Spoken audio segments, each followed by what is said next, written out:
Ինչ եք կարծում այս իրավիճակում Հայաստանը ինչպես պետք է իրեն դրսևորի, հաշվի առնելով, որ եթե արտահանձնում է, ապա կարող է խնդիրներ ունենալ Ռուսաստանի հետ, եթե չի արտահանձնում, ապա խնդիրներ կարող է հարուցել Միացյալ Նահանգները,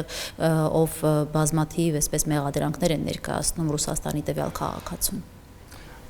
Նախ ասեմ, որ միջազգային իրավունքի նորմերին հակասող ցանկացած որոշում մեր երկիրը չի կարող իրականացնել, եւ եթե հիմնավոր պատճառներ կան, իրոք այն մեղադրանքները,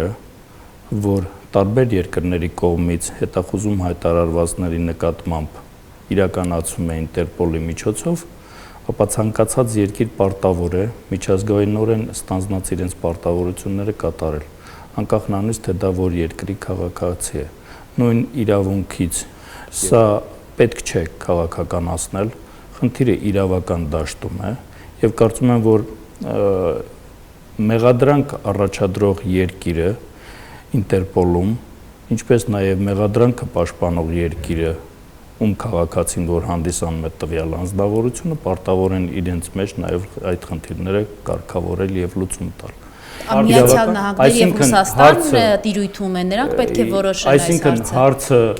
քաղաքական չէ, հարցը իրավական է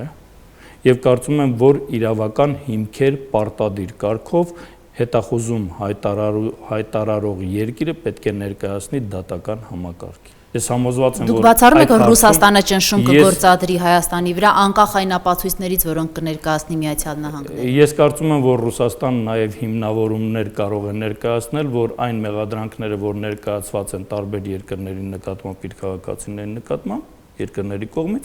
կարող են նաեւ հիմնավորվել մեղադրանքների ոչ հիմնավոր լինելը։ Դուք կարծում եք Հայաստանը միայն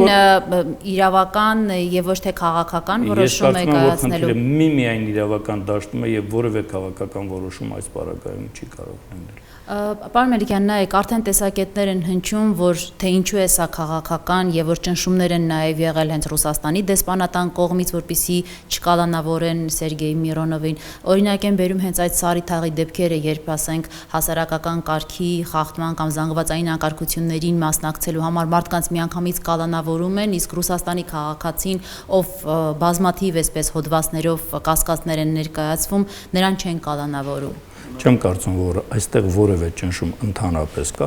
Իհարկե, տվյալ երկրի իշխանությունները պարտավոր են իրենց քաղաքացու կյանքով անձով հետաքրքրվել։ Ես դա դրական եմ համարում։ Մենք նույնը կանեինք մեր երկրի քաղաքացիների նկատմամբ օտար երկրներն իհարկե եղել։ Դեպք որ մենք Ռուսաստանում դիմենք, որպեսզի խափանման միջոցը մեր քաղաքացու փոխվի։ Վերջերս նույնպես եղել էր վարորդի հետ կապված։ Եղել է շատ դեպքեր են։ Որ խափանման միջոցը փոխվի։ Ոչ միայն խափանման միջոցը փոխելու, այլ ընդհանրապես արտահանձնման հետ կապված, նմանատիպ հարցեր այնքան են բարձրացվում, որոնց մի մասը լուծվում է օրենքի շրջանակներում, մի մասը չի լուծվում, էլի օրենքի շրջանակներում, այնպես որ դա չպետք է երբևէ քաղաքականացվի։